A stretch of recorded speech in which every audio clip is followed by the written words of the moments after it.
Day 9 Discourse. 9 days are over.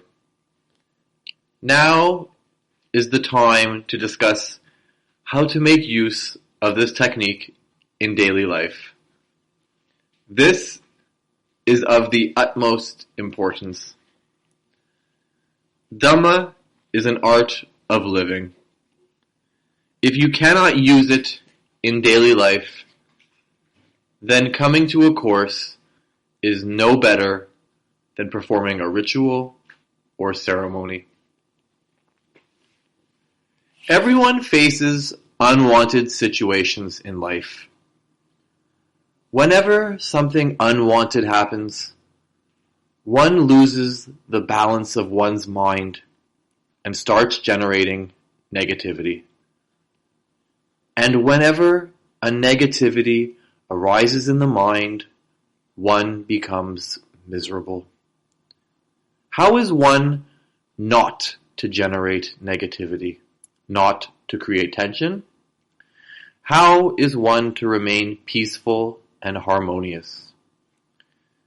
Sages who started exploring the reality of mind and matter within found a solution to the problem. Whenever a negativity arises in the mind for whatever reason, one should divert one's attention elsewhere.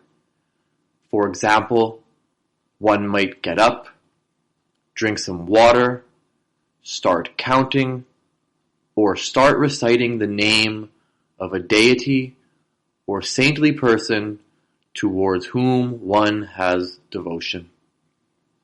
By diverting the attention, one will emerge from the negativity. A workable solution. But other explorers of inner truth went to the deepest level of reality, to ultimate truth. These enlightened persons realized that by diverting the attention, one creates a layer of peace and harmony at the conscious level, but one has not eliminated the negativity that has arisen. One has merely suppressed it. At the unconscious level, it continues to multiply and gather strength. Sooner or later, this sleeping volcano of negativity will erupt and overpower the mind. So long as negativities remain, even at the unconscious level, the solution is only partial, temporary. A fully enlightened person finds a real solution. Don't run away from the problem. Face it. Observe whatever impurity arises in the mind. By observing, one does not suppress it, nor does one give it a free license to express itself in harmful vocal or physical action. Between these two extremes lies the middle path, mere observation. When one starts to observe it, the negativity loses its strength and passes away without overpowering the mind. Not only that, but some of the old stock of that type of impurity will also be eradicated. Whenever a defilement starts at the conscious level, one's old stock of that type of defilement arises from the unconscious, becomes connected with the present defilement, and starts multiplying. If one just observes not only the present impurity, but also some portion of the old stock will be eradicated. In this way, gradually all the defilements are eradicated, and one becomes free from misery. But for an average person, it is not easy to observe a mental defilement. One does not know when it has started and how it has overpowered the mind. By the time it reaches the conscious level, it is far too strong to observe without reacting. Even if one tries to do so, it is very difficult to observe an abstract defilement of the mind, abstract anger, fear, or passion.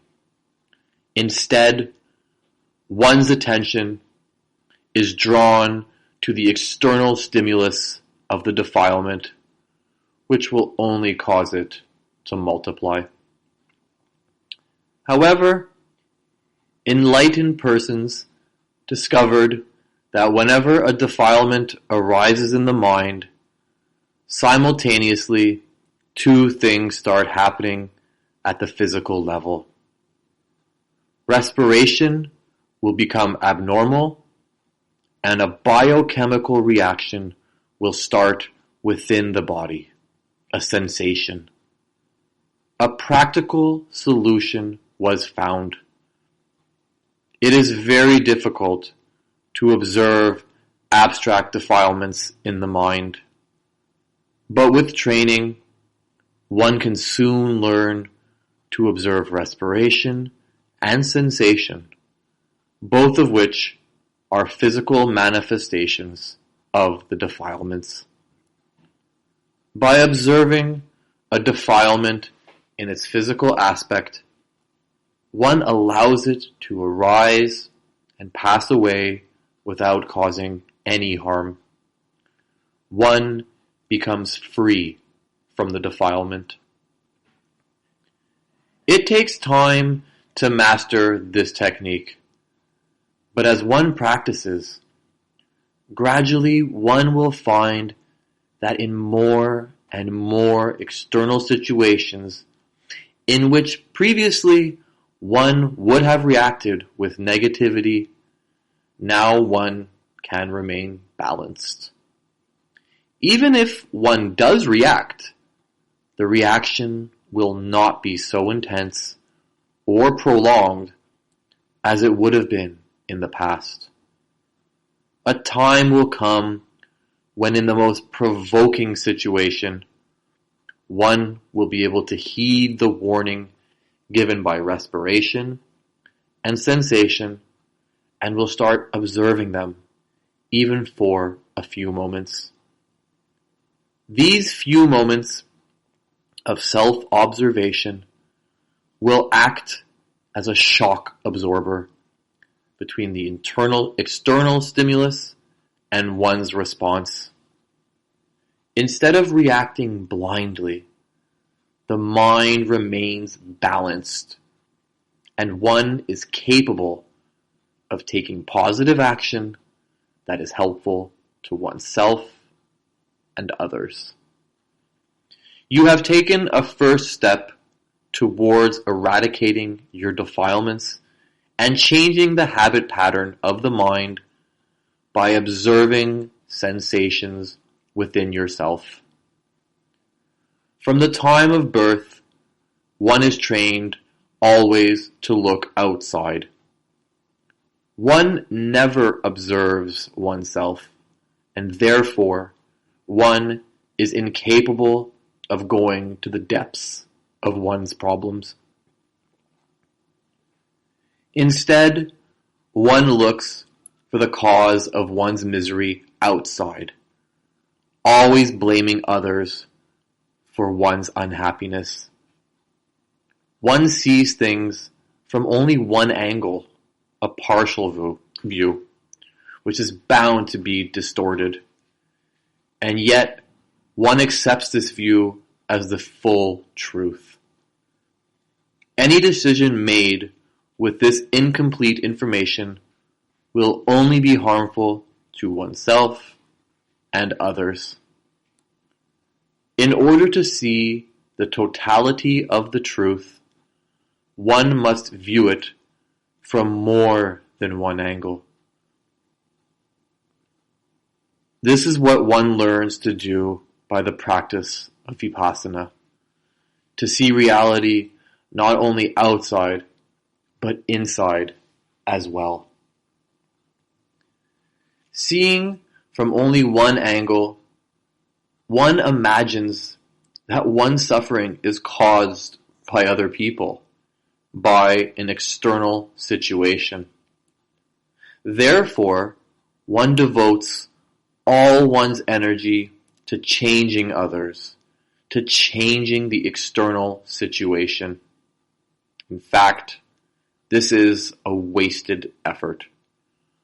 One who has learned to observe reality within soon realizes that he is completely responsible for his misery or happiness. For example, someone is abused by another person and becomes unhappy. He blames the person who abused him for making him unhappy. Actually, the abuser created misery for himself by defiling his own mind. The person who was abused created his own misery when he reacted to the abuse, when he started defiling his mind. Everyone is responsible for his or her own suffering, no one else. When one experiences this truth, the madness of finding fault with others goes away. What does one react to? An image created by oneself, not the external reality. When one sees someone, one's image of that person is colored by one's past conditionings. The old sankhara influence one's perception of any new situation. In turn, because of this conditioned perception, bodily sensations become pleasant or unpleasant. And according to the type of sensation, one generates a new reaction. Each of these processes is conditioned by the old sankhara. But if one remains aware and equanimous towards sensations, the habit of blind reaction becomes weaker, and one learns to see reality as it is. When one develops the ability to see things from different angles, then whenever another abuses or otherwise misbehaves, the understanding arises that this person is misbehaving because he is suffering. With this understanding, one cannot react with negativity, but will only love and compassion for the suffering person as a mother would feel for a sick child. The volition arises to help the person come out of his misery. Thus, one remains peaceful and happy and helps others also to become peaceful and happy. This is the purpose of Dhamma. To practice the art of living. That is, to eradicate mental impurities and to develop good qualities for one's own good and for the good of others. There are 10 good mental qualities, parami, that one must perfect to reach the final goal. The goal is the stage of total egolessness. These 10 parami are qualities that gradually dissolve the ego, thereby bringing one closer to liberation. One has the opportunity to develop all 10 of these qualities in a Vipassana course. The first parami is nekama, renunciation.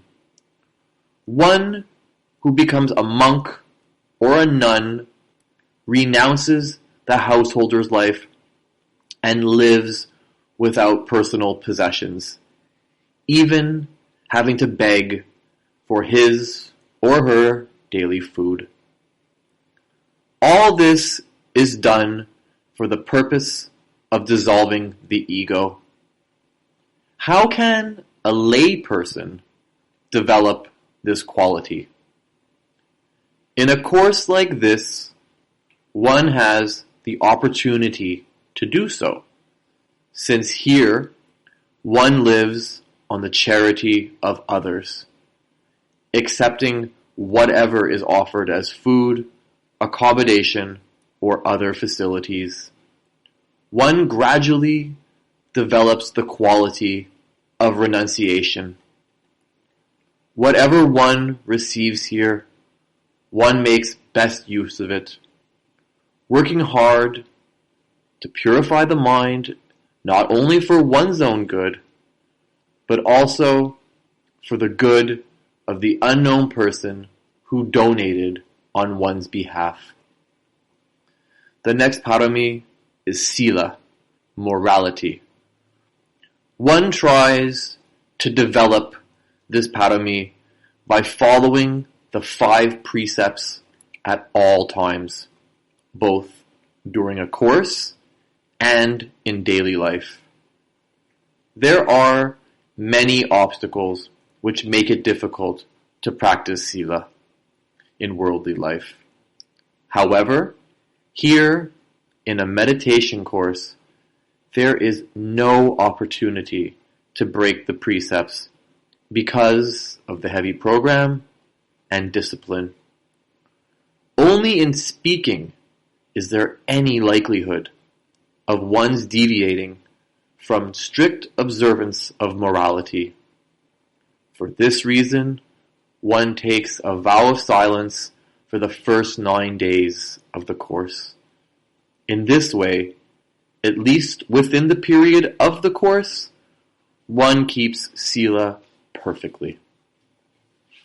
Another parami is viriya, effort. In daily life, one makes effort, for example, to earn one's livelihood. Here, however, the effort is to purify the mind by remaining aware and equanimous. This is right effort, which leads to liberation. Another parami is panya, wisdom. In the outside world, one may have wisdom, but it is the wisdom one gains from reading books or listening to others, or merely intellectual understanding. The real parami of wisdom is the understanding that develops within oneself by one's own experience in meditation. One realizes directly by self-observation the facts of impermanence, suffering, and egolessness. By this direct experience of reality, one comes out of suffering. Another parami is khanti, tolerance.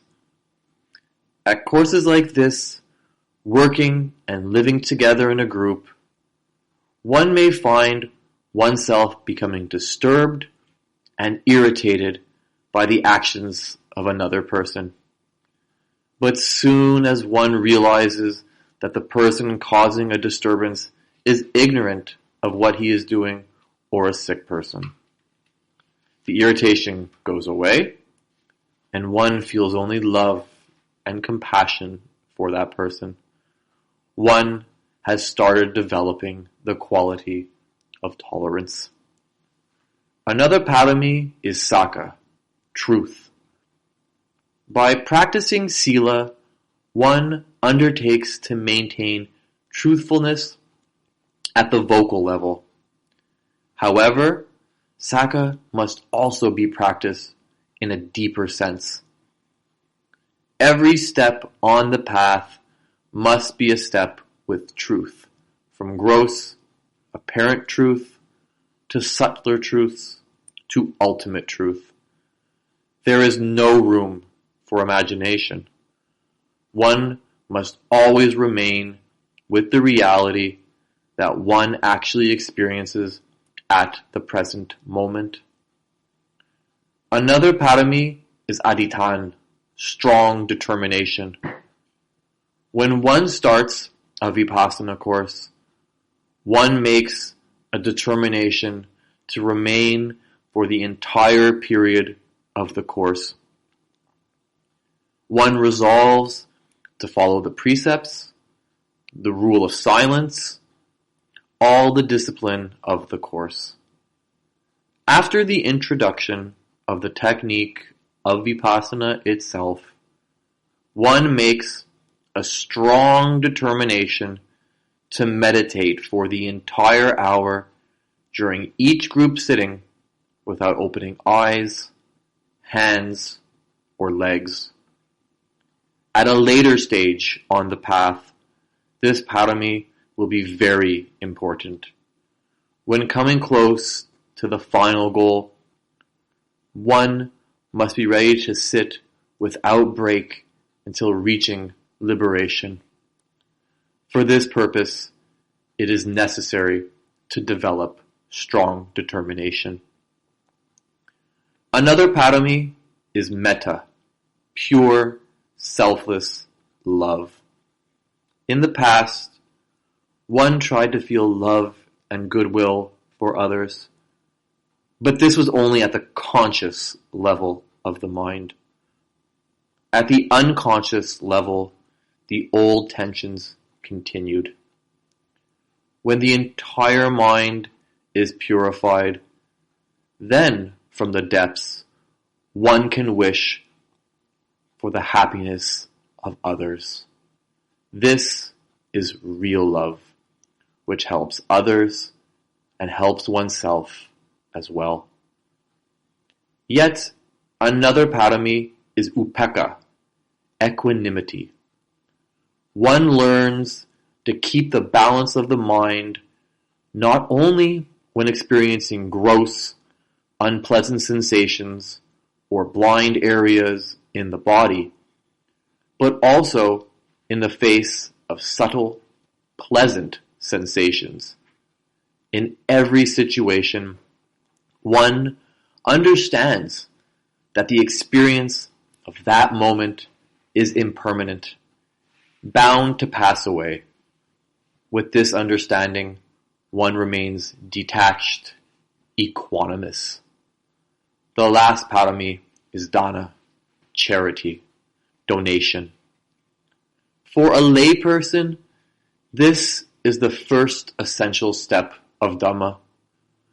A layperson has the responsibility of earning money by right livelihood for the support of oneself and of any dependents. But if one generates attachment to the money that one earns, then one develops ego. For this reason, a portion of what one earns must be given for the good of others.